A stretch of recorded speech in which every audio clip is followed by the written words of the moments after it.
At 10:58 on a Saturday night in June, Graham Lorne walked into the Marlbrook County Sheriff's Annex, still wearing his wedding clothes. The annex was not the main station, only a narrow brick office attached to the courthouse garage, kept open on weekends for traffic arrests, domestic complaints, and people too frightened to drive all the way to town. A soda machine hummed against the wall. A moth kept throwing itself against the fluorescent cover over the front desk. Behind the glass, Deputy Amos Hilt looked up from a stack of forms and saw a groom in a black tuxedo standing on the worn linoleum with his bow tie undone, his shirt front smudged with pollen, and a single ivory shoe in his hand. For a few seconds, neither man spoke. Graham was breathing through his mouth.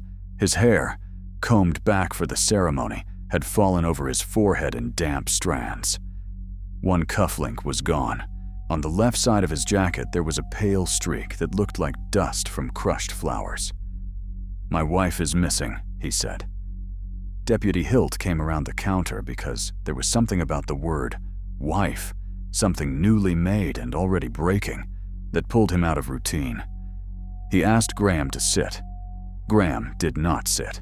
He placed the shoe on the counter as if it were a piece of evidence he had been trained to preserve, even though his hand was shaking badly enough to make the satin heel click against the wood. "Her name is Elowen Pierce," Graham said. "Elowen Lorne now. We were married at 5. The reception was at Hollowmere Hall. She went outside. She went toward the birches. I thought she just needed air." The deputy asked when anyone had last seen her. 9:20, Graham said too quickly. Then he closed his eyes, swallowed, and corrected himself. "Maybe 9:17. I don't know. Everyone was moving around. The band was loud. She said she had to speak to someone. She looked scared." "Scared of who?" Graham pressed the heel of his hand against his mouth. It was the first moment he seemed close to crying, and later, when the first report was reread, that detail would be marked in the margin. He did not cry when he said she was gone. He cried only when he named someone else. "Nico Salter," he said.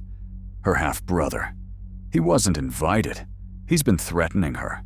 I told her we should call before the wedding, but she didn't want any ugliness." Within 15 minutes, the annex filled with the hard, practical noise of a missing person response. A dispatcher reached Hollowmere Hall. 2 patrol cars took the road toward the estate. The wedding band was told to stop playing. The caterers were told to keep staff in the building. The guests, who had spent the evening under strings of amber bulbs, eating pear tart and laughing beneath the white tent, were asked to remain where they were. Women wrapped in shawls began calling Elowen's name from the terrace. Men in loosened ties pointed phone flashlights toward the tree line. Someone found the bride's bouquet on the path near the birches, the stems still bound in blue ribbon, the white flowers bruised where they had struck gravel. At 11:31, Detective Cora Madsen arrived from home with her hair still wet from a shower and her badge clipped over a plain navy sweater. She found Graham beside the reflecting pond, answering questions with a precision that looked, at first, like shock trying to make itself useful. He had married Elowen Pierce less than 7 hours earlier. He had danced with her to a song chosen by her late grandmother. He had toasted her under a tent in front of 112 guests. And now he stood under the blinking bulbs with grass stains on his knees and told the same story again. Elowen had stepped away after the cake was cut. She had been bothered all day by the possibility that Nico might come. She had carried her phone in the hidden pocket sewn into her dress. Graham had watched her cross the terrace alone. When she did not return, he had followed the narrow path behind the old dovecote toward Hollowmere Wood. He had called her name. He had found the bouquet. A little farther in, near a fallen birch with bark peeling like paper, he had found her shoe. "Did you see Nico?" Cora asked. "I saw someone by the trees before dinner," Graham said. "A man in a dark shirt. He was gone when I looked again." "Why didn't you tell security?" "I didn't want to frighten her. It was our wedding day." He said those words with such quiet devastation that several guests repeated them later as proof of his innocence. It was their wedding day. He would not have allowed fear into it. He would not have turned a celebration into a police scene unless the threat had become undeniable. Hollowmere Hall stood on the edge of 200 acres of old estate land that the Lorne family had converted into a wedding venue. There was a stone manor house with ivy climbing the east wall, a glass orangery used for ceremonies, a gravel terrace, a white tent, and beyond all of it, the dark opening of the woods. The woods were not wilderness. They were county managed, mapped, bordered by service roads and drainage ditches. But at night, under heavy leaves, they seemed to take a person quickly. Sound bent strangely there. A voice called from the terrace could vanish before it reached the first creek. Search teams moved in lines from the birches to the lower ravine. They found heel marks, then lost them on dry roots. They found a scrap of ivory tool caught on a thorn, later identified as part of a Lowen's veil. They found no blood, no broken branches large enough to tell a story, no signs of an animal attack, no discarded purse, no phone. By 2 a.m, deputies had located Nico Salter in a rented room over a closed laundromat in Dovetail Crossing. He was 32, thin, sleepless looking, with a faded burn scar on his left wrist and a temper that had already made him known to 2 officers. He admitted he had come near Hollowmere that evening, but said he had never crossed the gate. "I wanted to see if she actually did it," he said. Did what? Married him. He had not been invited because Alawan had cut him out of her life 8 months earlier, after a series of messages and letters that made her afraid. He had called Graham a liar. He had told Alawan not to trust the Lorne family. He had once appeared at the museum where she worked and shouted at her across the front desk until a guard walked him outside. That part was true. Nico did not deny it. What he denied, loudly and badly, was harming her. "I didn't touch Elle," he said, using the nickname only family used. "She knows I wouldn't." Cora noticed the present tense, but did not put weight on it. People spoke strangely when frightened. People clung to the grammar that hurt less. By dawn, Elowen's face was on local news sites. In the wedding portrait used by reporters, she stood beside Graham under the glass roof of the orangery, sunlight lying across her dress in bright panes. She was 29, a museum registrar with careful handwriting and a habit of labeling everything in pencil before she trusted a record to a file. Her friends described her as quiet until she trusted you, and then unexpectedly funny. Her father Warren said she was the child who straightened crooked pictures in motel rooms. Her aunt Tilda said Elowen had spent 6 months stitching tiny blue forget-me-nots into the lining of her gown because her grandmother once told her every bride should carry a secret sky. The dress became part of the search immediately because it seemed impossible that a woman wearing it could move unnoticed through rough woods. It was not a simple dress. Anya Quill, the seamstress who designed it, told police it had a fitted bodice, a row of pearl buttons down the back, a full skirt with horsehair braid in the hem, and a detachable lace train fastened by 11 silk loops. Even bustled, it would have pulled at brambles. It would have whispered against leaves. It would have snagged on every blackberry cane between the terrace and the creek. If she went into those woods wearing that gown, Anya said, the woods would have kept pieces of her. For 3 days, the woods did not.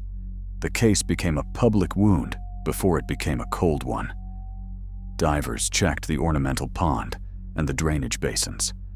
Dogs worked the terrace, the birches, the ravine, the service road, and the abandoned caretaker's cottage beyond the second gate.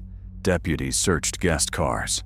They checked the caterer's vans, the band trailer, the florist's truck, the portable toilets, the stacked chairs, and the old orchard barn where Graham's family stored broken tables and hurricane lamps. Every guest gave a statement. Every vendor turned over schedules.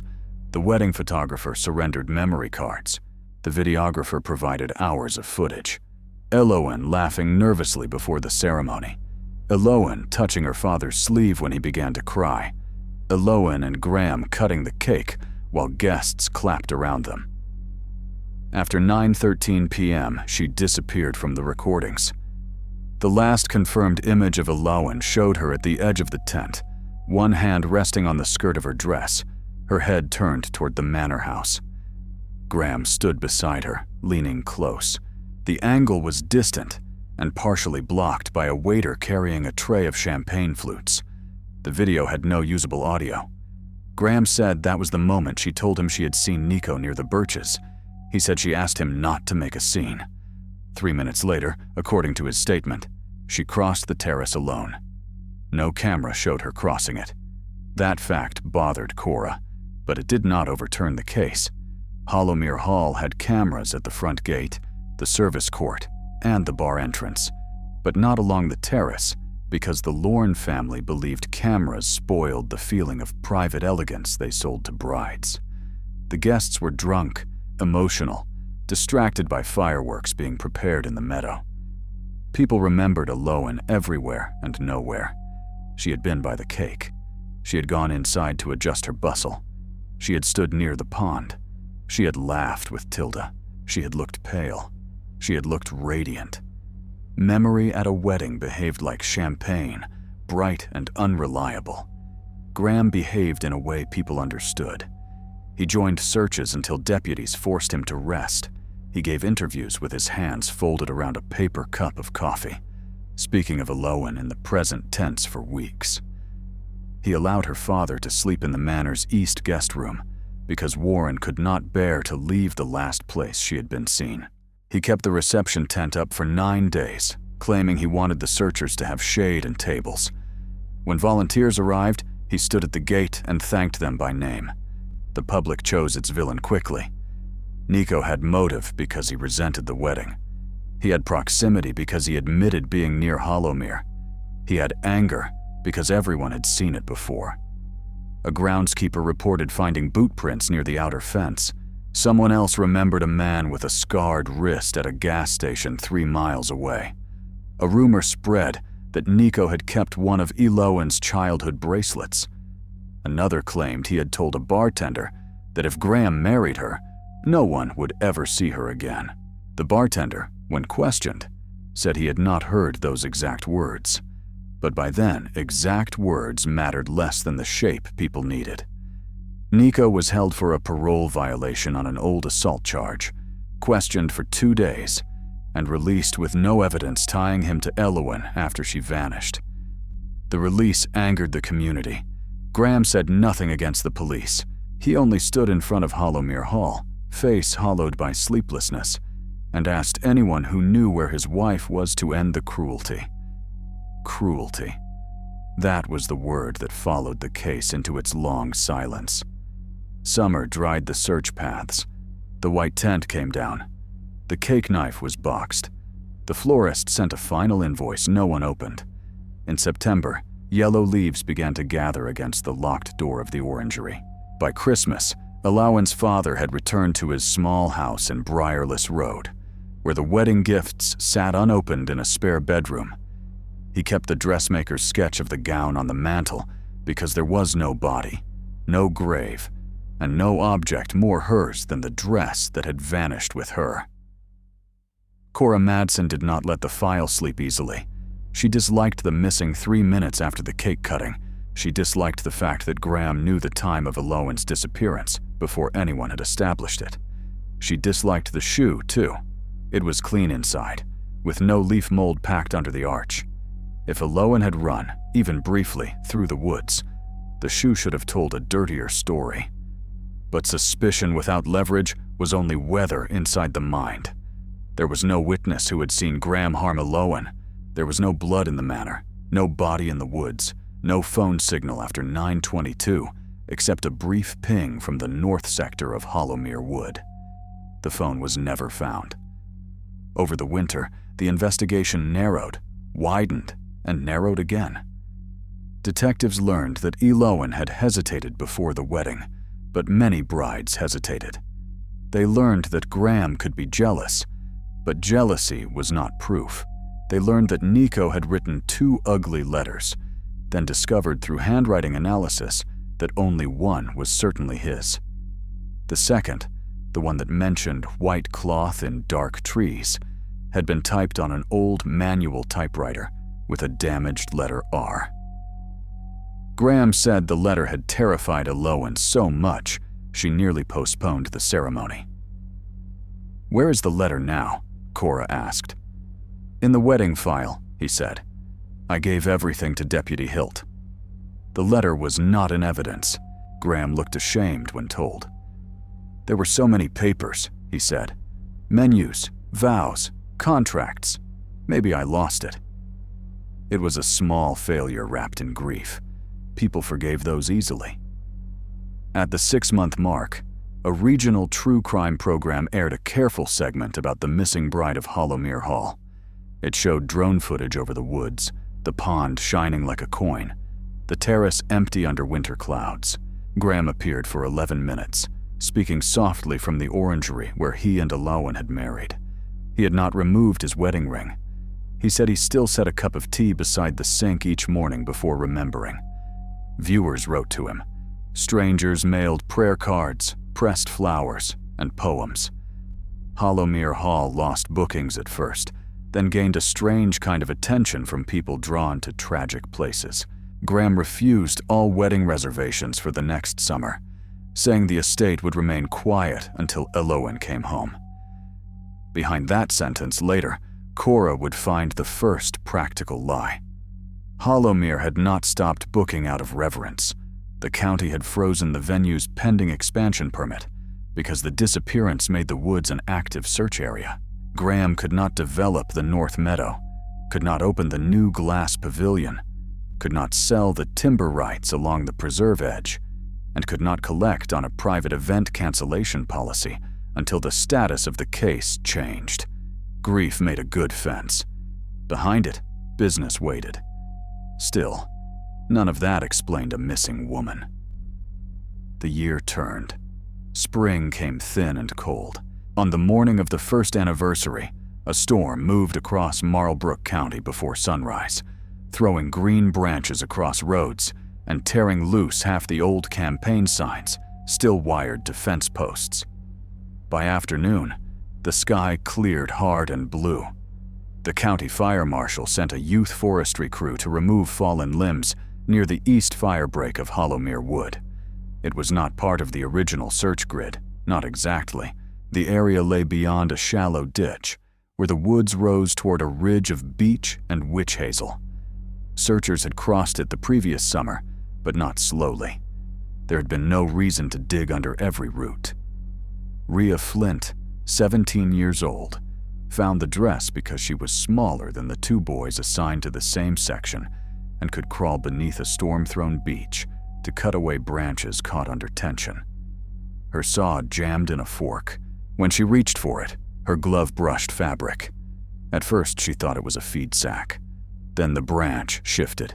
Sunlight entered the hollow beneath the roots, and something ivory shone in the dirt. Rhea did not scream. She backed out on her elbows, stood, and said to the fire marshal, "There's cloth under there." The bundle had been placed inside a black contractor bag, wrapped once in deer netting, and pushed deep into the root hollow. The storm had lifted the tree enough to expose it. The outer plastic was muddy. The netting held leaves, brittle twigs, and a dead beetle shell. But inside, folded with a care that felt almost intimate, was Elowen's wedding dress. It had not become the brown rag everyone expected. It had not been shredded by weather.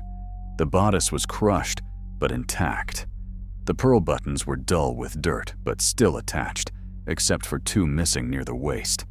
The skirt was creased in wide rectangles, as if it had spent months folded in a box. The lace train was absent. The hidden pocket had been turned inside out.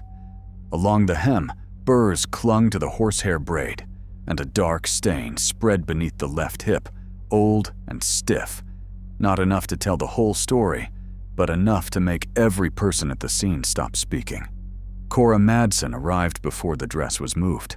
She stood in the woods with one hand on her notebook and watched the forensic photographer work around the root hollow. The beech leaves above them were new and bright, almost translucent. Insects rose and settled. From far away came the faint sound of traffic on the county road, and closer, the breath of deputies trying not to make the moment worse with unnecessary words. A dress was not a body. It did not end the search. It did not tell Elowen's father where to put flowers, but it changed the room in which every question lived.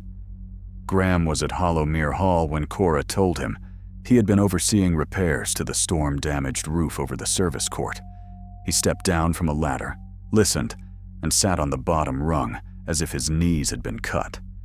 His mother, Maren Lorne, who managed the estate accounts and carried keys to every building on the property, put both hands over her mouth. "The woods," Graham whispered. She was there the whole time. Cora watched his face. There was grief on it, or something trained to stand where grief belonged. There was also relief, so brief that it might have been a trick of light.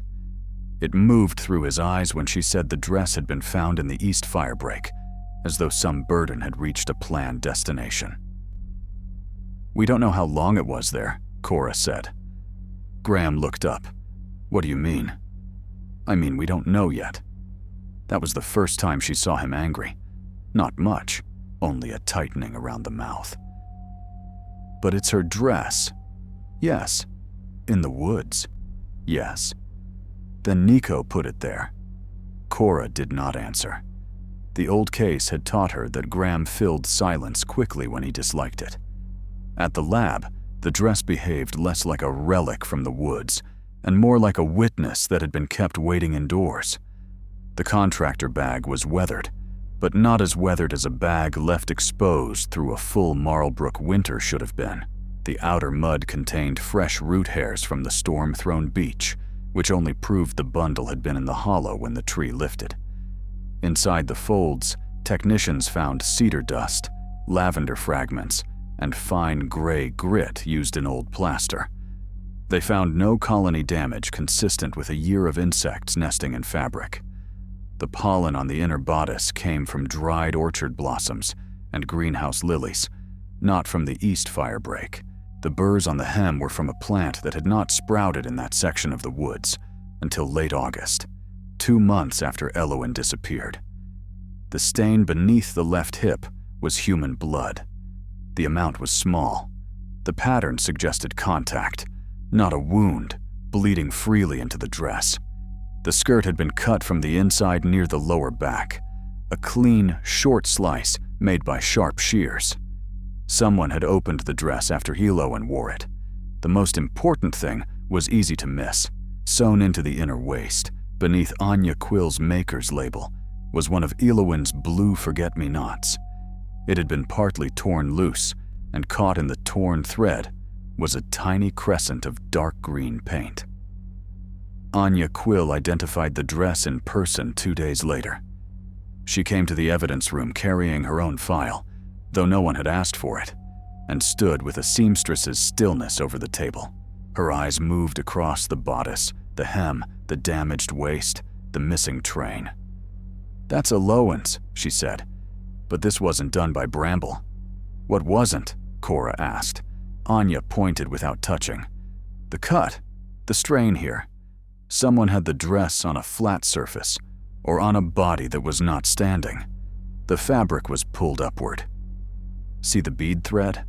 If she tore it running, the stress would go toward the back. This goes down." Cora asked about the green paint. Anya shook her head. "Not from my studio." "Could it come from Hollowmere?" "Everything at Hollowmere is painted green," Anya said. "Doors, benches, signs. But this is old oil paint, the kind that stays tacky under new layers." She paused at the missing train loops. The train was removed carefully, not ripped off. Someone unfastened it. They knew how. Would Graham know?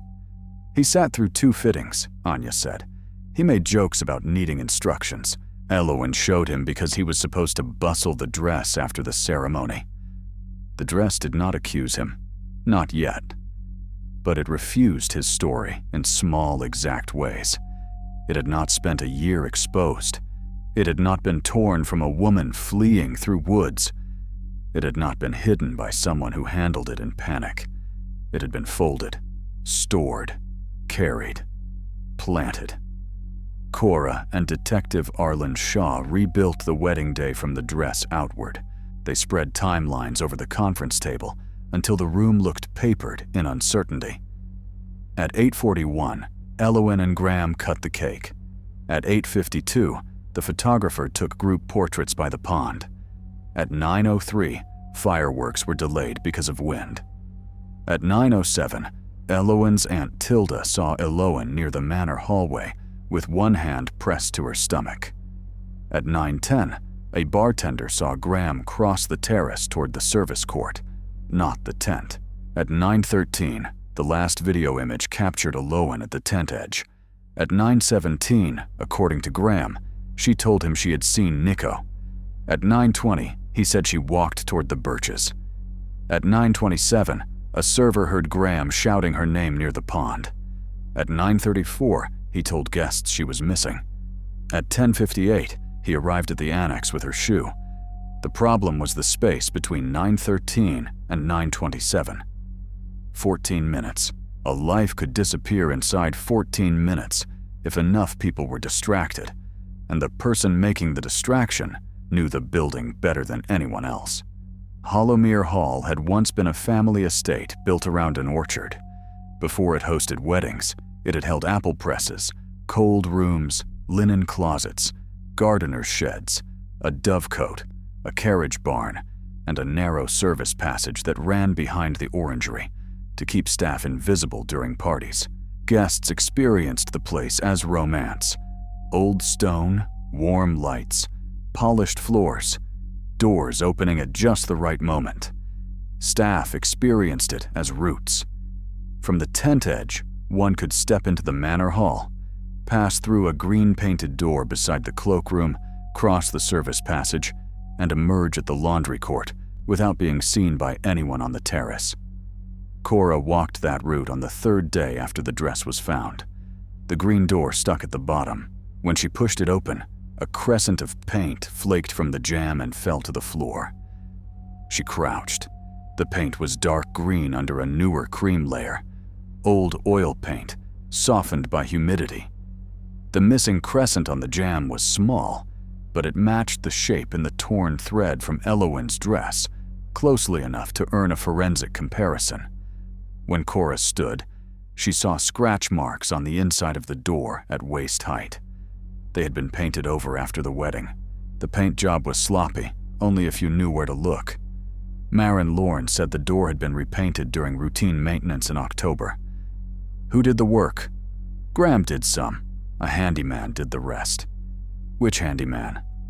Maren looked offended by the need to remember. We used different men. The invoices showed no handyman.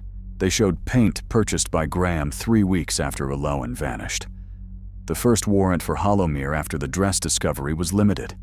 Paint samples, maintenance records, storage access logs, fabric bags, old trunks, and any item containing cedar dust or lavender. Maren received the detectives in the manor sitting room as if warrants were social calls made by rude guests. She was 61, narrow, elegant, with silver hair pinned so precisely it seemed architectural. She had lost a daughter-in-law and almost lost a business, and she had accepted public sympathy without ever appearing to ask for it. You searched this property a year ago, she said. We did, Cora replied. And you found nothing. We found what we knew how to look for. Maren smiled at that, not kindly. Detective, people imagine old houses have secrets because they don't understand storage. But Hollowmere did have storage, too much of it. Cedar wardrobes on the 3rd floor, linen presses in the East Hall, a locked costume room full of table runners and chair covers sorted by season, flower crates in the cellar, a disused nursery where Maren kept boxes of guest favors, from weddings going back 12 years. Every room smelled faintly of wax, dust, and dried lavender. In the third-floor south room, Arlen Shaw found an empty preservation chest. It was cedar-lined, large enough to hold a folded gown, with a maker's mark from a cabinet shop in Belfen. Inside the corners were ivory fibers, 2 seed husks, and a bead smaller than a peppercorn. Beneath the chest, trapped between floorboards, lay a pearl button with a torn shank. Maren said the chest had belonged to Graham's grandmother. "What was stored in it?" Cora asked. "Old curtains. Where are they?" "Thrown away." "When?" "I don't run a diary of curtains." Cora looked past her to the window. From the 3rd floor, the woods looked harmless, a green line beyond the wedding lawn. She imagined someone carrying a folded dress down the back stairs. She imagined the dress waiting in cedar darkness, while volunteers shouted Elowen's name through rain and heat and falling leaves. The button matched the missing buttons at the waist of Elowen's dress. Graham changed after the warrant, not publicly. Publicly, he remained the bereaved groom forced to endure fresh suspicion. Privately, in interviews, he became exact in a different way. He asked whether he needed an attorney before answering questions about paint. He said he had forgotten painting the service door because grief damaged memory. He said the cedar chest had held curtains from the west parlor and that any fibers inside could have transferred from wedding linens. He said the dress could have been planted by Nico after stealing it from wherever he had hidden Elowen. "Why would Nico store her dress in your mother's cedar chest?" Cora asked. Graham's jaw shifted. "I didn't say he did. The dress fibers were in the chest." "You said fibers, not the dress." "Yes." "Then don't make it sound bigger than it is." It was the first interview in which he did not say "my wife." They found the missing lace train because of a retired florist named Orla Vane. She had provided the wedding flowers at Hollowmere and had spent the last year feeling guilty about something too small, she thought, to matter. After the dress was found, she called the tip line and asked for Detective Madsen by name. "I saw Mrs. Lorne with a bundle," Orla said. "Elowen?" "No, his mother." Orla had been loading empty buckets into her van at 9:18 on the wedding night, irritated because the service court lights kept flickering and one of her assistants had misplaced the invoice clipboard. She saw Maren Lorne exit the side laundry door carrying what looked like a tablecloth. It was ivory, gathered high in her arms. Orla assumed a guest had spilled wine, Maren told her. The bride's train caught grease and asked whether the florist had stain spray. Did that seem strange? "Everything seems strange at a wedding," Orla said. "People cry over napkin folds." "Why didn't you report it earlier?" "Because when a bride goes missing, you don't call police to tell them her mother-in-law held a cloth. It sounds foolish. Then you found the dress without the train. And I thought, maybe foolish is what evil counts on." The lace train was not in the cedar chest. It was not in any trash record. It was not found in the woods. But Orla's statement shifted the timeline. If Maren carried an ivory bundle at 9:18, then part of Elowen's dress was already separated from her before Graham claimed Elowen walked alone toward the birches. Cora returned to the wedding video. She watched the last image of Elowen again and again until it stopped feeling like an image and became a doorway. Elowen at the tent edge, Graham leaning close, waiter passing. Elowen's left hand not on her stomach, as Tilda remembered, but pressed against the hidden pocket in her skirt. Her face turned not toward the woods, but toward the manor hallway. She looked angry. Not frightened. Angry. The hidden pocket had been turned inside out when the dress was found. Graham had told deputies Elowen kept her phone there, but her phone, according to records, pinged from the North Woods at 9:22 and then went dark.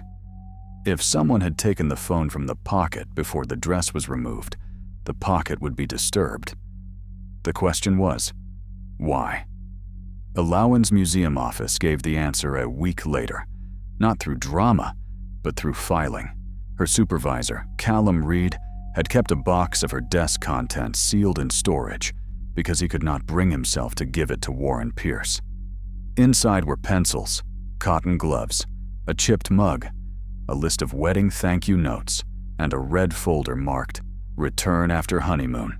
In the folder were copies of land records from 1974, a conservation covenant, and a letter written by Graham's grandfather promising that the East Firebreak and Lower Beechwood would remain protected public woodland in exchange for a tax settlement. Attached to the copies was a sticky note in Allawan's handwriting. G says expansion is legal. It isn't. Ask Nico why he knew.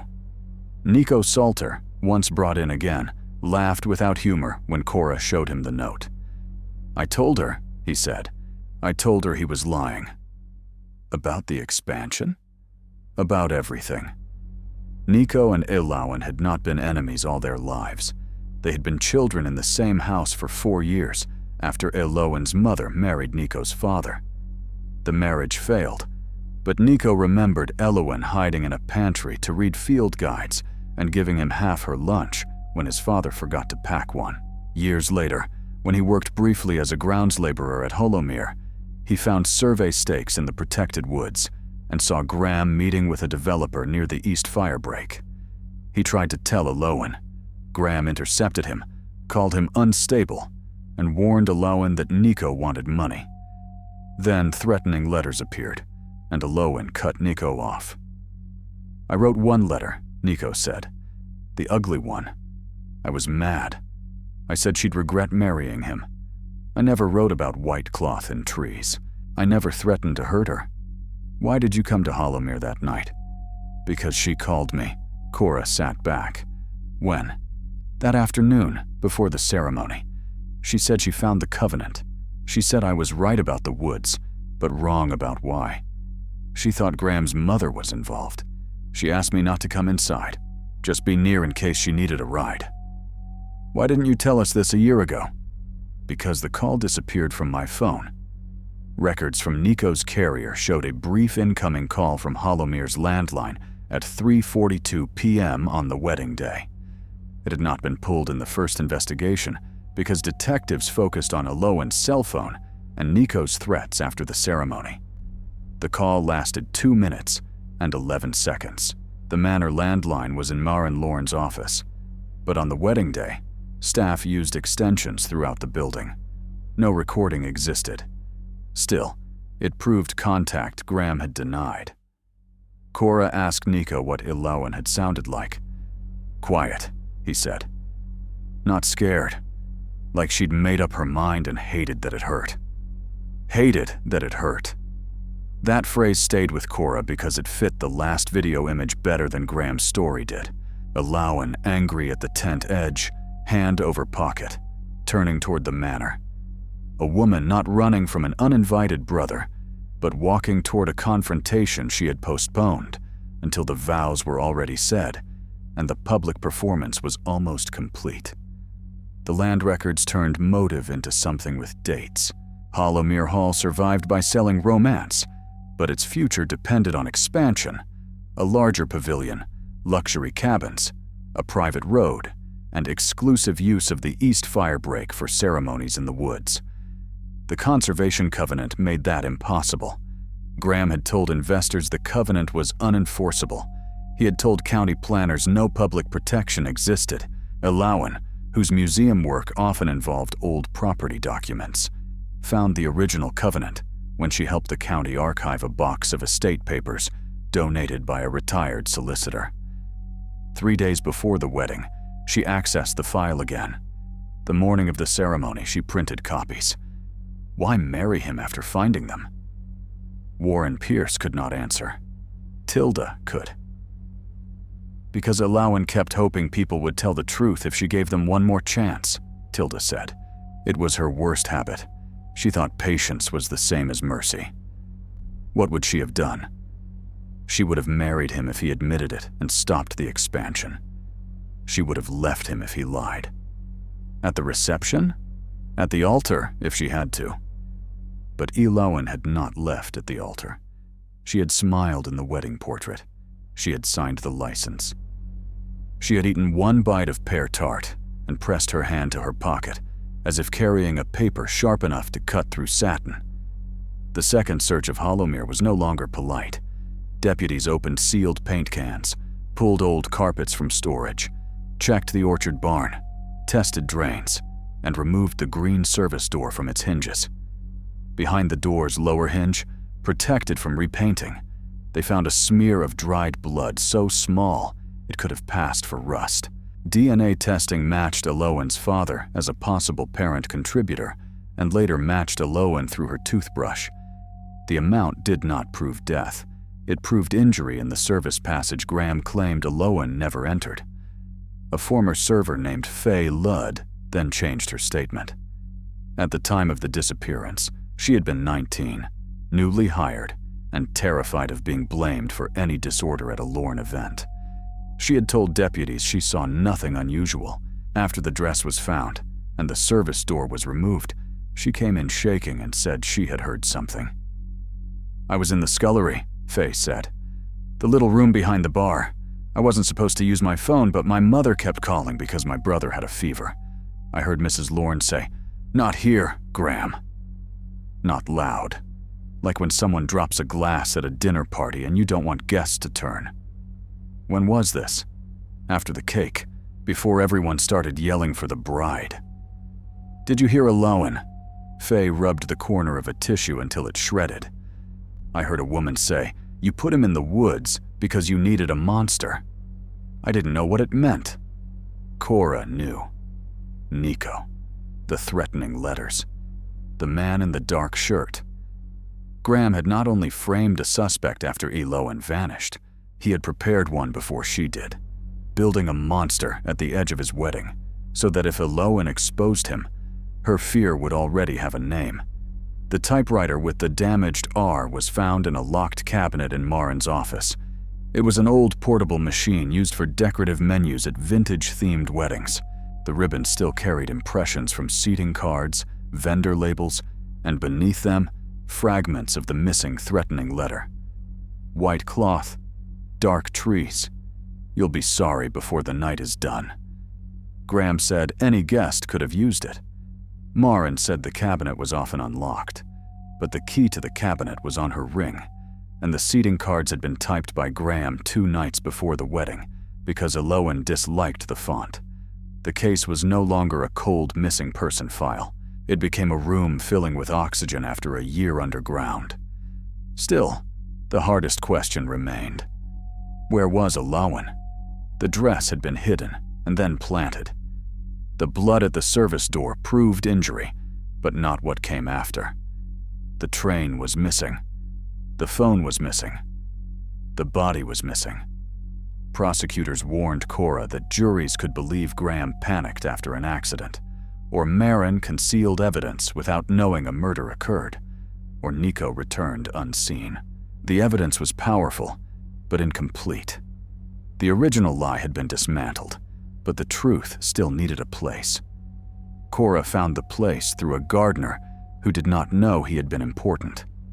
His name was Lyle Benter, and he maintained the young pear avenue planted beyond the manor kitchen.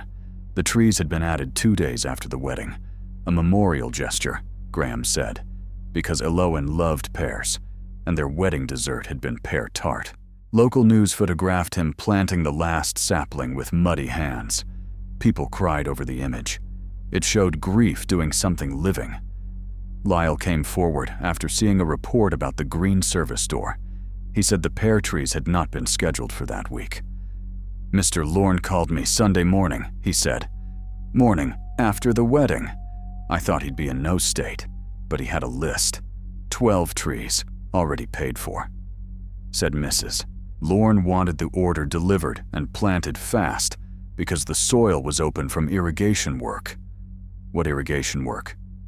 The trench behind the kitchen garden, dug before the wedding for new lighting conduit, not water. I remember because I told him pears don't like compacted soil over cable, and he snapped at me. He never snapped. not before. The invoices showed electrical conduit delivered the week before the wedding. The trench had been dug by Hollowmere staff, not outside contractors. After the disappearance, no one searched beneath it because it looked like ongoing landscape work known to everyone, and because, within hours, Graham had turned every eye toward the woods. Ground-penetrating radar found disturbed soil beneath the third and fourth pear trees. Elowen was recovered on a gray morning with no rain, while Warren Pierce stood beyond the tape.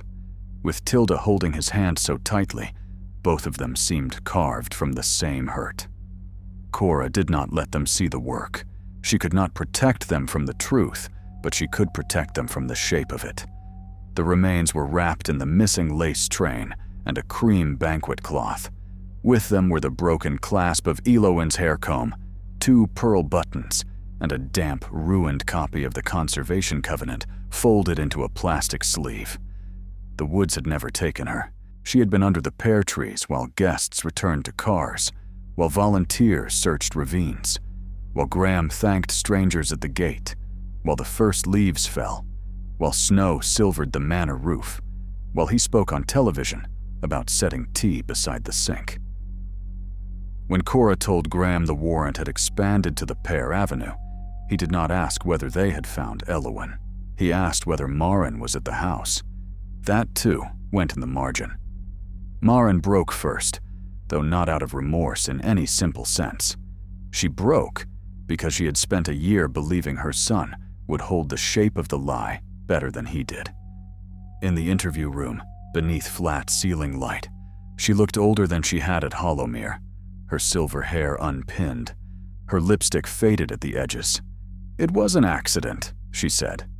Cora said nothing. She was going to ruin him? Cora still said nothing. "Ruin us," Maren corrected. The story came out in pieces, polished at first, then splintered by its own contradictions. Elowen had confronted Graham in the service passage after the cake cutting. She had the Covenant copies in her pocket. She told him she knew about the false planning statements and the letters blaming Nico. She told him the marriage was over before the first dance. She was going to stand in the tent and say enough for witnesses to understand. Graham followed her through the green door, trying to take the papers. Elowen pulled away. The dress caught on the sticking door. He grabbed the bodice, then her arm. She struck the jamb. There was blood. Maren entered from the laundry court and saw what had happened. Elowen was conscious, according to Maren. She was dazed but conscious, saying Nico's name, saying police, saying everyone would know. Graham panicked. Maren told him not there, not where guests could hear. They moved Elowen into the linen room off the service passage, a windowless room used to store chair covers and emergency candles. Cora stopped her. She was alive in the linen room. Maren closed her eyes. At first. How long? I don't know. What did you do? I did what mothers do. No, Cora said. Most mothers call an ambulance. Maren's face hardened. The old elegance returned for a second, like a curtain pulled across a broken window. You think the world is fair because you enter after consequences. You don't know what families cost to build. It was the closest she came to explaining herself. Hollowmere was not simply a business to her. It was the last proof that the Lorne name had survived debts, lawsuits, and the slow decay of land-rich people who owned stone walls and no cash. Graham was her only child. Elowen, with her papers and her quiet insistence, had become a threat not because she wanted money, but because she wanted record to match truth. Maren saw that as betrayal. Graham saw it as humiliation. Between them, Elowen became an inconvenience, wrapped in a wedding dress. Graham did not confess that day. He let his mother speak, then called her confused through his attorney. He claimed she had invented details to protect herself from charges over evidence concealment. He admitted to staging the letters to keep Nico away because Nico frightened Elowen. He admitted to painting the service door because blood from a minor fall would have disturbed future brides. He admitted to moving the dress only after finding it hidden by someone else in a storage room months later, saying he panicked and placed it in the woods because he thought police would finally search harder for Nico. Each admission was framed as cowardice, never murder. But cowardice has a geometry. It points. The geometry of Graham's story pointed to every place he had once controlled and now could not explain. The service passage, the cedar chest, the typed letter, the false sighting, the missing train, the pear trench. Jurors would later hear about the dress in painstaking detail. They would learn how cedar dust settled deep in the folds, how lavender buds from Marin's storage sachets lodged under the beadwork, how paint from the service door clung to Eloin's secret blue embroidery, how burrs on the hem proved the dress entered the woods after the summer growth, not on the June night Graham claimed.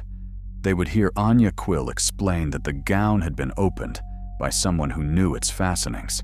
They would hear Fay Ludd describe Marin's voice saying, "Not here, Graham." They would hear Nico Salter say Eloin asked him to wait outside because she expected truth to be difficult, not fatal.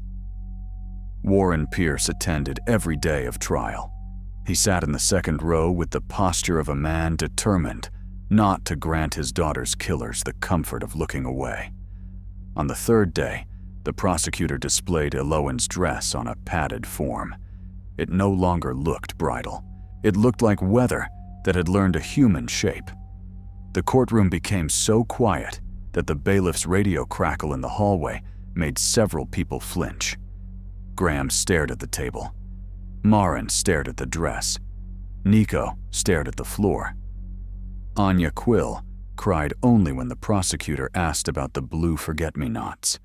She had sewn them because Eloin wanted something no guest would see.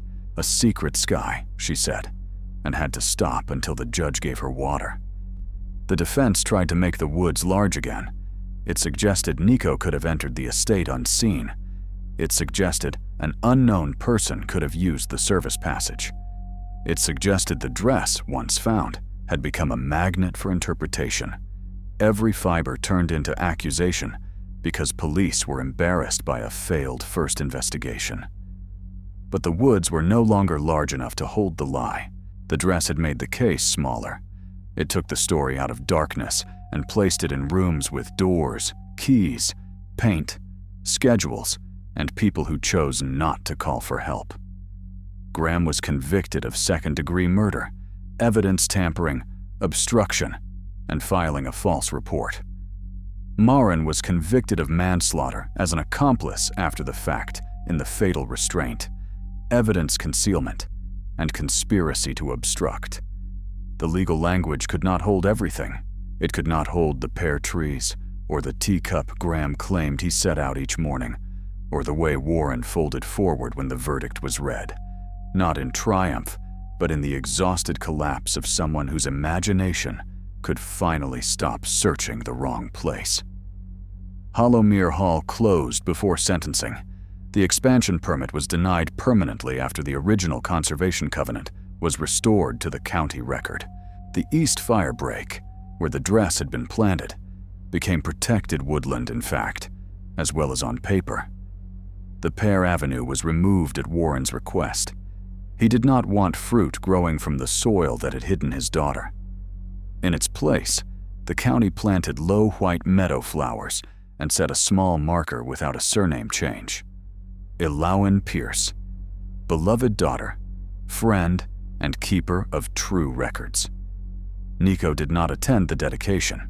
He sent a letter to Warren, 3 pages written by hand, apologizing for the one cruel letter he had actually written, and for being the kind of man Graham could turn into a shadow at the edge of the trees. Warren did not answer for months. Then, one November afternoon, he left a message with Nico's landlady asking him to come for coffee. Forgiveness did not arrive like sunlight. It arrived like an old door opening reluctantly, enough to let 2 wounded people sit in the same room and speak of Eloin as someone who had lived before she vanished. Cora kept a photograph of the dress discovery in the closed file, not because she needed to remember the dress, but because she needed to remember what it had taught the case. A planted object can still tell the truth if it is forced to lie about the wrong things. Graham had meant the gown to confirm the woods. Instead, it brought the investigation back through the green door, into the service passage, up to the cedar chest, down to the pear trees, and finally to the exact place where love of appearance had become a crime. On the first June evening after the trial, the woods behind Hollowmere were quiet. There were no search calls, no camera crews, no guests lifting champagne beneath the tent. The beach that had fallen and exposed the dress lay where the storm had left it, cut back from the firebreak, but not removed. New shoots grew around its lifted roots. From the manor, the service door was gone, stored in evidence until the appeals ended. A rectangle of unpainted wood marked where it had hung. Warren walked the public path once with Tilda beside him. He did not go to the root hollow. He stopped at the edge of the meadow and looked toward the closed estate, where the windows had gone dark one by one as the property emptied. For a year, he had imagined his daughter moving through those woods in a heavy dress, frightened, calling for help no one heard. That picture had tormented him because it gave her last moments to darkness. Now he knew she had walked toward the manor with papers in her pocket and anger in her face. She had not been confused. She had not been lured by a monster in the trees. She had carried proof. She had confronted the lie at the center of the celebration built around her. That truth did not comfort him, not exactly, but it gave Elowen back a part of herself the first story had stolen. She had not disappeared because she was careless. She had not vanished because the woods were hungry. She had seen something false, named it, and paid for standing where others wanted silence. At sunset, Tilda touched Warren's sleeve the way Elowen had touched it in the wedding video before he cried. They turned away from the estate and walked back toward the road. Behind them, beyond the meadow, the woods held their ordinary darkness. Not innocence, not guilt. Only trees, leaves, roots, and one hollow where a dress had waited long enough to undo a groom's perfect grief.